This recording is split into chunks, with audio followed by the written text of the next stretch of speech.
मैं हमारे साथ जनता है, इनसे पूछते हैं यहाँ पर वोट किसको दिया जाएगा।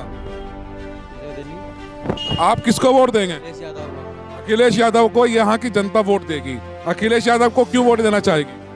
अच्छा आदमी, वो सहायता करेगा हमारी। अखिलेश यादव अच्छा आदमी है, बहुत बढ़िया। जानते हैं कि ये वोट किसको देंगे। आ जाइए। 14 फरवरी को चुनाव होना है, वोट किसको देंगे? जहाँ आप दे दोगे वही दे देंगे। जहाँ हम दे देंगे, हमारा तो यहाँ पे वोट ही नहीं है। आपका वोट नहीं है। बीजेपी को देंगे या समाजवादी को? बीजेपी को दे देंगे। बीजेपी को यहाँ के वोट देंगे। आप किसको वोट देंगे? कमल को। ये भी कमल को देंगे। यहाँ पर बहुत लोग कमल वाले भी आ गए हैं। हम मैं आपसे जानना चाहूँगा, आप किसको वोट देंगे? साइकिल को। साइकिल को वोट देंगे। यहाँ पर साइकिल को जो वोट दिया जा रहा है वो विकास के लिए दिया जा रहा है या जातिवाद पे? पता नहीं, ये पता नहीं, लेकिन वोट ये समाजवादी को ही देंगे। लेकिन इनको पता नहीं कि वोट विकास पे देंगे, जाति पे देंगे। आप यहाँ से किसको? अखिलेश यादव।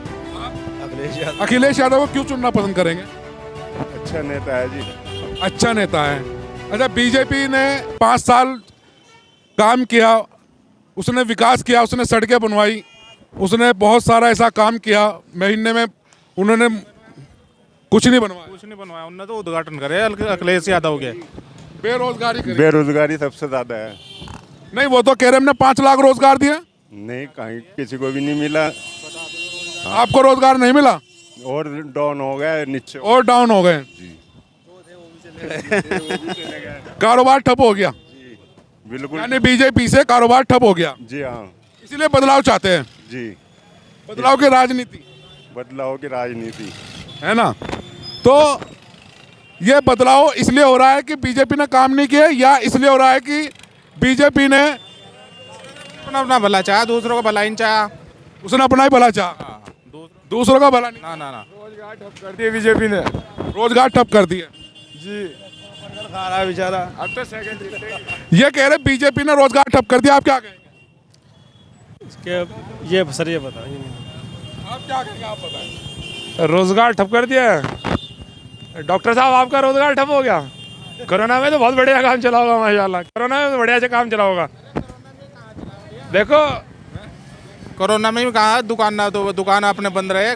राशन जो दे रही है सरकार आपको, वो आपको नहीं मिल रहा। भिखारी बना रही हो तो भिखारी। नहीं, राशन मिल नहीं रहा क्या? अब मिल तो रहा, लेकिन भिखारी तो बना रही। तो बीजेपी आपको राशन दे रही है और आपको जो है वो पूरे आपका जो है वो कह रही है कि मैंने राशन पहुंचा दिया और मुझे आप वोट दो, मैं और राशन बढ़ा दूंगी। तो क्या राशन के ऊपर वोट नहीं दोगे? नहीं, राशन का कोई मुद्दा नहीं होता। राशन के ऊपर कोई नहीं देगा वोट। राशन का कोई मुद्दा नहीं। राशन जो है, देखिए आप, हमसे जो है कि गैस सिलेंडर जो है, एक महीने में एक गैस सिलेंडर लगता है। 400 रुपये गैस सिलेंडर 1000 रुपये का कर दिया। 600 रुपये वहाँ ले लिए हमसे। ठीक है जी, तेल में हमसे पैसे ले रहे हैं, सब चीज़ में हमसे पैसे लेके हमें 200 रुपये का राशन दे रहे हैं। तो क्या फ़ायदा कर रहे हैं?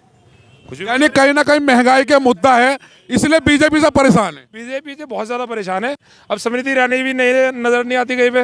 वो सिलेंडर सिर पर रख के फिदा करती थी, 400 रुपये का सिलेंडर, अब रख के फिरती नहीं है उसको सिर पे।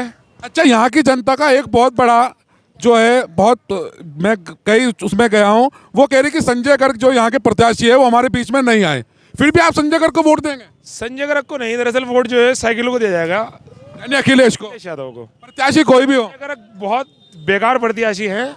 संजय गर्ग का तो चेहरा देखना पसंद नहीं करते, वैसे तो वो आते ही नहीं है। चेहरा क्या देखना पसंद करेंगे? पूरे लॉकडाउन में वो नजर नहीं आया यहाँ पे कहीं भी। और देखो, कहीं ना कहीं हम जो है हम अखिलेश को वोट दे रहे हैं, साइकिल को, मतलब साइकिल को वोट दे रहे हैं। हमारा वोट जो है साइकिल के पास जा रहा है, संजय गर्ग के पास नहीं जा रहा है। तो कहीं ना कहीं ये कहा जा सकता है कि मुस्लिमों के नाराजगी कोई नहीं बीजेपी से, सिर्फ यही नाराजगी है कि उसने विकास नहीं किया। महंगाई, बेरोजगारी, ये मुद्दे हैं, मेन जो मुद्दे हैं। देखो, मंथली 3000 रुपये बढ़ा चुके हैं एक महीने में। हर बंदे पे बढ़ रहे हैं 3000 रुपये महीने का। एक मंजिल मकान है तो 1500 रुपये बिल है, 2 मंजिल मकान है तो 2500 3000 रुपये बिल है। अब ये देखें, अब सिलेंडर 600 रुपये बढ़ गए, 1000 रुपये ये बढ़ गए, तो 25 रुपये तो ये बढ़ गए। जो महंगाई पेट्रोल वगैरह की वो सब चीज़ मिला करके 3000 रुपये पर मंथ होता है। वो कहीं ना कहीं बीजेपी से नाराजगी जो है वो महंगाई है। महंगाई से है, सबसे बड़ी नाराजगी महंगाई से है। अगर बीजेपी महंगाई ना करती तो आप लोग बीजेपी को चुनते हैं। हम बीजेपी को ही चुने, अगर वो हमारे साथ सबके साथ रहे, जैसे बोलते हैं ना सबका साथ सबका विकास, तो सबका साथ लेकर के ही चले, 20 की बात ना हो फिर। तो जैसे योगी आदित्यनाथ अपनी हर जगह पर कह रहे हैं कि भाई हमने आपके मकान बनवा दिए, कच्चे मकान थे, 2.5 लाख रुपए हमने दिए, सबसे ज़्यादा मुस्लिम समुदाय को बढ़ दिए, तो क्या उस आधार को मानते हुए यहाँ की जनता वोट नहीं देगी? यहाँ की जनता जो वोट देगी वो अखिलेश यादव को देगी कि अखिलेश यादव, आपको उम्मीद है कि आने वाले समय पे आपका विकास, आपके शहर का विकास, महंगाई से मुक्ति दिला सकते हैं? योगी जी से कहोगे मुस्लिम कैंडिडेट भी खड़ा करें 20% कम से कम। जब हम 19% है तो हमारे कैंडिडेट भी होने चाहिए ना, 19% कैंडिडेट हो तो हम वोट भी देंगे। 5 करोड़ लोग मुसलमान हैं यहाँ पर, 403 सीटों पे क्या एक भी मुसलमान ऐसा नहीं है जो उनका कैंडिडेट बन सके? लास्ट टाइम भी हुआ था, उन्होंने एक भी प्रत्याशी उतारा नहीं था मुस्लिम। तो मतलब मुस्लिम शहरा अगर नहीं उतारना चाहते कोई बात नहीं, हमारे एरिया में आज तक की हमने कोई मीटिंग नहीं देखी है। मुझे यहीं पे 22 साल हो गए रहते हुए, तो मैंने आज तक की एक मीटिंग तक की नहीं देखी बीजेपी की यहाँ पे कि वो वोट मांगने के लिए आए। ठीक है, वोट सस्ता हो गया है बहुत, मुसलमान का वोट बीजेपी ने सस्ता कर दिया है, लेकिन इतना भी सस्ता नहीं हुआ है कि बगैर मांगे ही दे दें। अच्छा, असुद्दीन ओवैसी हैदराबाद से उत्तर प्रदेश में चुनाव के लिए आए हैं, मुस्लिम समुदाय की आवाज़ उठाते हैं लोकसभा में, 3 तलाक पे बात करते हैं, मुस्लिम समुदाय के बहुत चहेते कैंडिडेट भी हैं, नेता भी हैं, तो उनका आना उत्तर प्रदेश में मुस्लिम समुदाय क्या उनको वोट देगा या अभी उनको खाली हाथ हैदराबाद वापस भेजेगा? बताओ इस बारे में, अभी बता सको बढ़िया। फिलहाल तो देखिए, फिलहाल ओवैसी साहब की जो है ज़मीन जो है मजबूत नहीं है इतनी कि फिलहाल उनको वोट दिया जाए। देखिए, अगर वो गठबंधन के अंदर शामिल होते तो शायद उनको मुसलमान वोट देने से हिचकिचाता ना, लेकिन सिर्फ इस बेस पे कि हम मुसलमान होने की वजह से उनको वोट दे देंगे, वो मुस्लिमों की बात उठाते हैं, सिर्फ इस बेस पे वोट दे देंगे, ये कोई मुद्दा नहीं है, ये कोई बात नहीं है। बात यह है कि फिलहाल जो है बीजेपी की महंगाई से, जो बीजेपी के अत्याचार से, बीजेपी की लूट मार से जो छुटकारा दिलवा सकते हैं वो सिर्फ अखिलेश यादव दिलवा सकते हैं। सिर्फ ये वजह है, अभी मुजफ्फरनगर का एक RTI रिपोर्ट देख रहा था मैं एक जगह पे, तो मुजफ्फरनगर के अंदर जिस प्लान का मुद्दा उठा रखा है कि इतना हमने जो है क्राइम कंट्रोल किया है, मुजफ्फरनगर के अंदर हर थाने के अंदर 2 से 3 गुना क्राइम बढ़ा है, 2 से 3 गुना क्राइम बढ़ गया है। अब 2 गुना और 3 गुना क्राइम बढ़ने के बाद में बता रहे हैं कि हमने बहुत अच्छा शासन चलाया है, बहुत अच्छा प्रशासन ने काम किया है। तो क्या काम किया है? अगर क्राइम 2 गुना 3 गुना बढ़ रहा है तो ये तो कोई भी मुद्दा नहीं है। हाल फिलहाल में ओवैसी साहब पे हमला भी तो हो गया ना, अगर आपने क्राइम खत्म कर दिया, हमला कैसे हो गया फिर? अगर इस सब पे अगर कोई थोड़ा, तो यानी हमले पे बीजेपी का हाथ है? हम नहीं कह रहे हाथ है, क्राइम खत्म कैसे हुआ? नहीं, जो वो यहाँ एक सहारनपुर का लड़का भी आया, उसमें एक सहारनपुर का है, तो बीजेपी नहीं ऐसा नहीं है। बीजेपी सरकार क्यों करेगी? लेकिन क्राइम खत्म होने की जो बात है ना, क्राइम अगर खत्म होता है तो, यानी बीजेपी सरकार ने क्राइम खत्म नहीं किया? ये भी नहीं हम कह रहे कि खत्म नहीं किया, लेकिन पूरे तरीके से खत्म नहीं किया ना। जब इस पूरी तरीके से बीजेपी सरकार ने क्राइम को खत्म नहीं किया। नहीं, अगर जैसे वो दावा कर रहे उस हिसाब से खत्म नहीं हुआ ना। अच्छा, इमरान मसूद साहब आए, समाजवादी में आए, समाजवादी में आने के बाद आप लोग उनको इस पार्टी के लिए कितना महत्वपूर्ण समझते हैं कि वो यहाँ की सीट पर प्रभावशील होंगे या नहीं? हाँ, प्रभावशील होंगे बिल्कुल। यानी इमरान मसूद कद्दावर नेता है, प्रभावशील होंगे। सहारनपुर के अंदर देखिए, वो इतना काम कर सकते थे कि अगर वो अलग लड़ते तो सहारनपुर के सभी प्रत्याशियों को हरवा सकते थे। वो इतना काम कर सकते थे और कुछ नहीं कर सकते थे। उनका भी लगभग टोटल क्रेज जो है वो ख़त्म हो चुका है।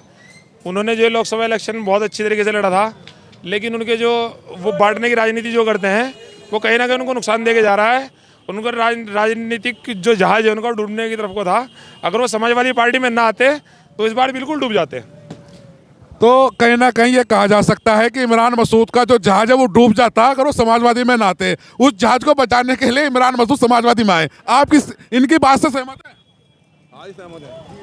सहमत है, यही है, सहमत है हमारा भैया जी, सहमत है भाई साहब, बिल्कुल सही बात कह रहे हैं। आज समाजवादी जो सहारा चाहिए वो सब हमें मिलेगा। तो कहीं ना कहीं जो है इमरान मसूद साहब समाजवादी में अपना जहाज जो डूब रहा था उसे बचाने के लिए आए।